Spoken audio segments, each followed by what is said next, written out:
To ET classes A2 temple classes में स्वागत है दोस्तों। तो आज हम देखेंगे बिहार का इतिहास।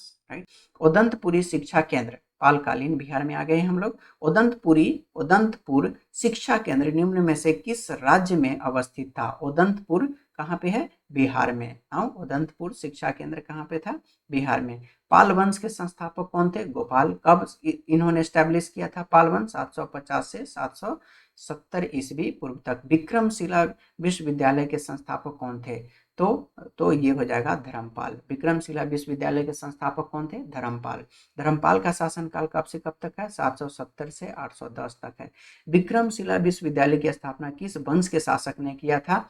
तो आंसर होगा पाल वंश। राइट, और पाल वंश के संस्थापक कौन थे? तो गोपाल था। आधुनिक बिहार के किस जिले में विक्रमशिला विश्वविद्यालय स्थापित है? तो विक्रमशिला कहाँ पे है? भागलपुर। राइट, तो विक्रम ने शिला को भगा लिया था।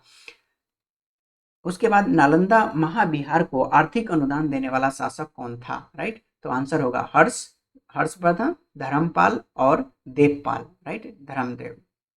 मुंगेर बिहार को अपनी राजधानी बनाने वाला पाल शासक, यानी बिहार को अपनी राजधानी बनाने वाला पाल शासक कौन था? तो देवपाल था। राइट, उसके बाद पाल शासकों द्वारा बौद्ध धर्म के किस संप्रदाय को विशेष प्रोत्साहन दिया गया था? तो महायाना। राइट, महायाना, यानी महायाना और हीनयाना दो संप्रदाय थे। तो पाल शासक ने किसको, यानी महायाना को वेटेज दिया था।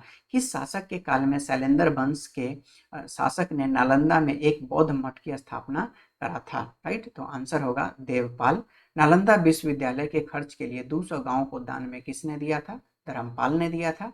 और किस शासक ने उदंतपुरी कहाँ पे है? बिहार शरीफ। राइट, यानी नालंदा में बौद्ध विहार की स्थापना किसने करवाया था? तो गोपाल ने। राइट, बिहार गोपाल जो है वो पाल डायनास्टी की स्थापना किया था। किस काल में कांसे की मूर्ति के निर्माण की एक उन्नत शैली का विकास हुआ था? तो ये हो जाएगा पाल युग में। राइट, पाल काल में। बिहार में पाल युग में कांसे से निर्मित मूर्ति की उन्नत शैली का विकास हेतु कांसे मृत्यु के इस शैली की निर्णायक देन किसका था? तो धीमन एवं बिट्ठपाल। राइट, ये दोनों क्या थे? धीमन और बिट्ठपाल जो थे वो दोनों भाई ही थे। पालकालीन कांस्य मूर्ति कलाकार धीमन एवं बिट्ठपाल कहाँ के निवासी थे? तो ये जो थे नालंदा के निवासी थे, नॉट पटना, ये नालंदा के निवासी। और दोनों ही क्या थे? धीमन का पुत्र कौन था? बिट्ठपाल था। सॉरी, धीमन का जो था ये पुत्र जो था वो बिट्ठपाल था। राइट, भाई नहीं बल्कि ये पुत्र था। पालकालीन कांस्य प्रतिमाएं सांचे में ढली है, इसका साक्ष्य कहाँ से मिलता है? तो नालंदा एवं कुरिहार गया से। राइट, पालकालीन मूर्ति कलाकार धीमन एवं बिट्ठपाल समकालीन किसके थे? तो धर्मपाल एवं देवपाल के समकालीन में थे धीमन एवं बिट्ठपाल। उसके बाद चित्रित पांडुलिपि अष्टसहस्रिक, प्रज्ञा परमित और पंचरक्ष किस युग के हैं? तो आंसर हो जाएगा पाल युग के हैं। पालकालीन चित्रकला का भित्ति चित्र रूप कहाँ से प्राप्त किया गया था? तो नालंदा से प्राप्त किया गया। और पाल शासक अपना आदेश प्रसारित कहाँ से करते थे? तो पाटलिपुत्र से। राइट, उसके बाद पाल काल में श्रीनगर भुक्ति किसको कहा जाता है? तो मगध को। श्रीनगर भुक्ति किसको कहा जाता है? मगध को। और देवपाल की अनुमति से सुमात्रा के राजा बलदेव पुत्र ने कहाँ विदेशी विद्यार्थियों के लिए छात्रावास का निर्माण करवाया था? तो आंसर होगा नालंदा। राइट, तो नालंदा यूनिवर्सिटी की स्थापना किसने किया था? तो कुमार गुप्त ने। राइट,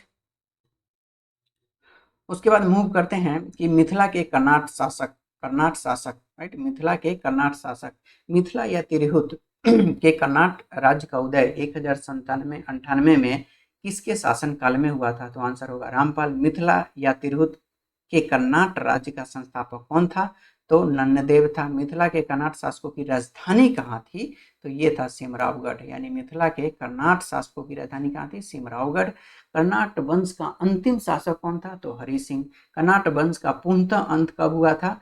1378 ईस्वी तक जो है इसका पूर्णतः अंत हो गया था। बिहार में किसके समय में पंजी प्रबंध का विकास हुआ था?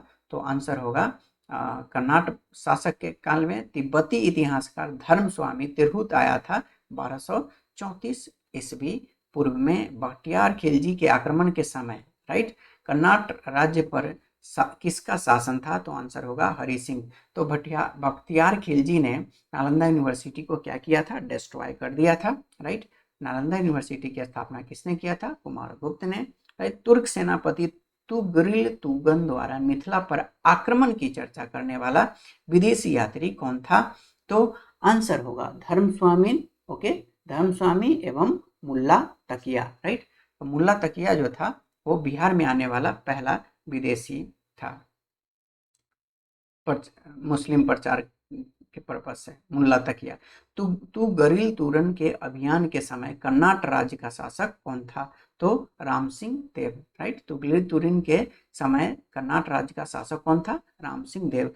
कर्नाटक शासकों में कौन एक महान समाज सुधारक था? तो हरि सिंह देव, राइट, हरि सिंह देव। पंजी प्रबंध मिथिला क्षेत्र में किसके शासन काल में मुख्य रूप से विकसित हुआ था? तो हरि सिंह देव, यानी पंजी प्रबंध किसके शासन काल में विकसित हुआ? हरि सिंह देव, राइट।